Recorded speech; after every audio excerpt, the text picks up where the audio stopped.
What makes addiction possible? How is it even possible?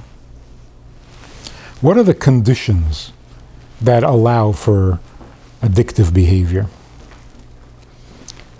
The condition is you have a nefesh habahamis. Before Chassidus, we thought we had a Yetzer Hara. Chassidus says, Yetzer Hara, that's not the problem. The real problem is a nefesh habahamis. Why? Because a Yetzer Hara is only a bad mood. So avoid it, so refuse it, kill it. A nefesh habahamis you can't kill. It's you. And it has its desires, it has its nature, it has its appetites. And you can't get rid of it. You can kill a Yetzer Hara, you can't kill a nefesh habahamis. So Chassidus is basically telling us that there's a possibility that you get into addictive behavior because there's one side of your personality that is vulnerable to that kind of... A Yetzer Hara you don't get addicted to, because a Yetzer Hara is somewhat detached from you. You start to do it, one day you stop doing it. You get bored, you quit. Because it's just a Yetzer Hara. In fact, one of the definitions, what is the difference between a Yetzer Hara and a nefesh habahamis? A Yetzer Hara means a desire for things you don't need. So for example, a taiva for food, is that a Yetzer Hara? No.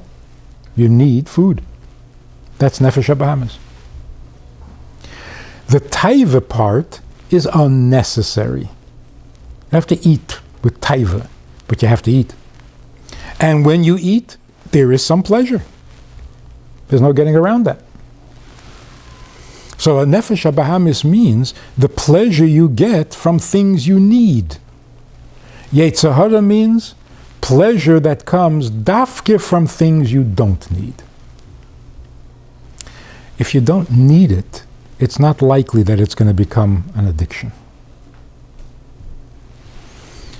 You do it as long as it's exciting, thrilling, and it's shocking. It stops being shocking. The Yetzer Hara loses interest, and you stop doing it. So the first thing we know about addiction is that it's the result of a nefesh habahamis, which means this is me. A Yetzer Hara is not me, but nefesh habahamis, that's me. And that's why we find it so hard to refuse. Because it feels like I'm denying myself. And no matter how many times we tell ourselves, I don't need this. This is not me. I don't know what's happening to me. It doesn't feel that way.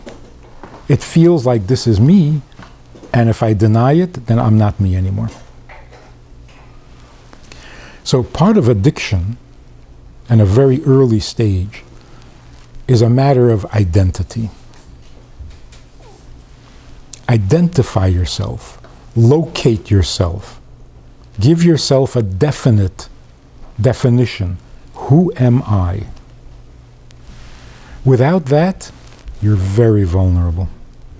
Whatever you get into, whatever is attractive, whatever is appealing, can become you.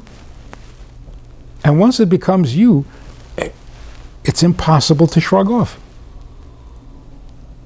It's not like a Yetzer Hara. And that's why it doesn't help to say, stop it, you're not allowed to do that. It's not what I do, it's what I am. I'm not allowed to be this. Oh, no, now I'm in real trouble, I just quit and give up. I am what I'm not supposed to be. Well, what's the cure for that?